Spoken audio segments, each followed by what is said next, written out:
Hey everybody, it is Candace and I'm back with another banging recipe, and today I'm showing you guys how to make this beautiful roasted spatchcock chicken. And I cannot emphasize to y'all enough how juicy, how flavorful, how crispy the skin was, and actually how easy it was to make. This is my go-to chicken recipe when I'm cooking for guests, for clients, for family, for loved ones, whoever, and it's going to be perfect for Christmas time as well. And you know we can't forget that homemade brown chicken gravy, okay? So without further ado, let's get into this recipe.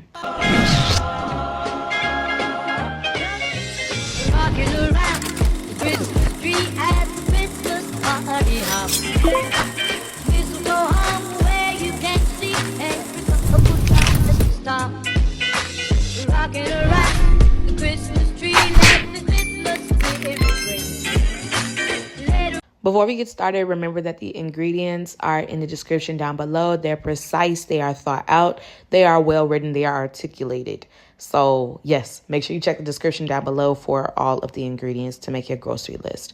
Okay, so as you can see here, I have a fresh young chicken. I love to get my chickens either from Kroger, Publix, Aldi. Yes, I get meat from Aldi. Please be so for real. And I also go to the farmer's market. If you're in the Atlanta, Georgia area, I love the poultry that is from Your DeKalb Farmer's Market. And I also have been getting chicken from Buford Highway because I just moved to Buckhead. So yeah, just get you a fresh, never frozen, I'm just playing. Get you a young, fresh chicken and start removing that nastiness from it, okay?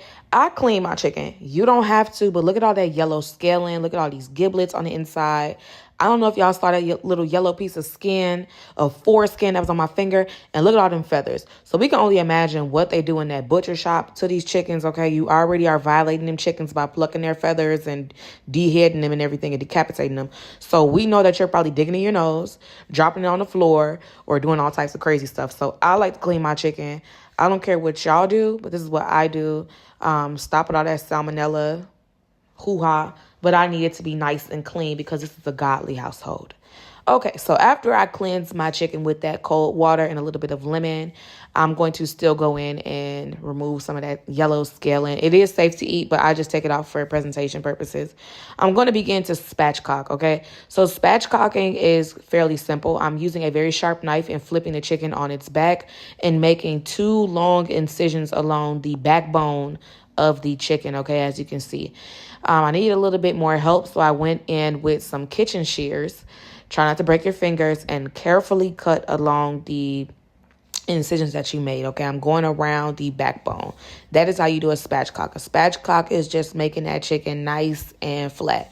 So yeah, you make those incisions, you cut along the ribs, I believe. And all you see me doing right now was splitting that chicken open and taking out the breastbone because I want our chicken to lay very flat. I'm not a butcher by any means. I might not be doing this as eloquently, but they have plenty of videos on YouTube where they properly show you how to spatchcock a chicken. And you look at all that mess that done came out that chicken. That looks so nasty. But when you be cooking chicken, sometimes you be like, do I really want to eat meat? But whatever. So you're going to take the chicken quarters, which is where the drum connects to the thigh. You're going to flip them over like you just saw me do it. And just make them turn inwards. She's shy. She's a shy lady like chicken, okay? You got to take her on a date a little bit. And now all you see me doing here is preparing my Cajun butter injection, okay? I love the Zatarain's brand. They have a Creole garlic that was really good. Oh my God. But I usually just use the Zatarain's Creole butter. You can even just get a regular injector and create your own Cajun or Creole butter. And all I do is just follow the package instructions on how to get it injected into my needle. Shout out to Zatarain's once again for this delicious Creole butter. And I'm just going to fill up my needle as far as it can go and inject my chicken, okay? You see I'm just inserting the needle and I'm pushing down and giving that breast a BBL, okay? Just as simple as that. Don't be scared. Just be careful with your hands. Do not let your kids do this step. You are really supposed to pour the Creole butter into a bowl instead of dipping the contaminated needle back and forth into the jar. So once you inject it into the thighs, the drums, the wings, the breast, all of that, you're going to go ahead and drizzle your chicken either with some melted butter or some oil that has a high smoke point. So avocado, grapeseed, or vegetable oil. You're going to massage that in with some seasonings of your choice. I love to use adobo. I love to use smoked paprika because regular paprika don't got no taste. And we're just going to season both sides evenly. And don't forget that Creole seasoning. I love Tony's. And yes, I am doing this on my stove, y'all. I apologize. You know, I had a professional house cleaner come and sanitize my house.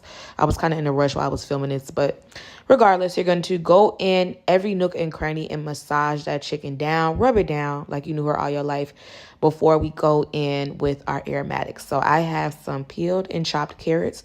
I have some white onion, and I also have poultry blend, which is sage, rosemary, and thyme. And I'm going to go in with some homemade chicken broth that I made with my dressing video and plop my chicken just like that with the leg quarters perched all pretty on top of those vegetables. And I also meant to mention add in some butter and some garlic. Okay, so I have this in my roasting pan. You can use a larger pan, but I thought this was cute for presentation purposes. And we have our oven preheated. Oh, here's a clip, I guess, again, of me massaging my chicken. And now we're going to roast our chicken for about an hour until she is fully cooked. I have the temperatures right here on the screen. And baste it every now and then just to make it really nice and juicy. And after that hour or so, when your chicken is done, it's going to depend on the size. Your chicken should look something like this. Golden brown, thick, gorgeous, glistening, just like Candace herself. That's me, the narrator. You knew that though. And yes, this was so flavorful. If y'all could just smell this, you just see me basting it and looking at it. It's just so melanated. I love how that one thigh has a little bit more melanin.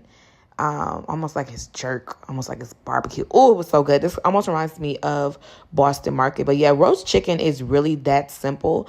And you can go ahead and let it rest for about 15 minutes or until you finish off your brown gravy and perhaps your mashed potatoes or whatever sides you're serving it with.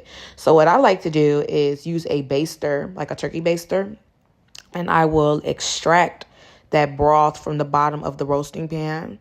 Oh, this is me carving it up. So juicy. It was really juicy. I just carved right into it when it was done.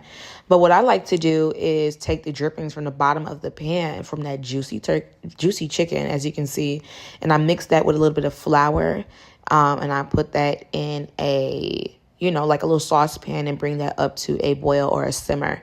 And yo, that flavor is absolutely incredible. And that's how you make a really simple gravy, just adjust the seasoning to taste. And yeah, this is my carved up leg quarter with a little bit of breast. And it's just smoking. It's so flavorful. It's garlicky. It was like rosemary-y, citrusy. It was absolutely delicious. I love this for any occasion. This is great for date night, family dinners.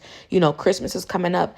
And this is also like one of my go-to baked chickens for when I want to use the leftovers for some buffalo chicken dip. Y'all, you don't even understand.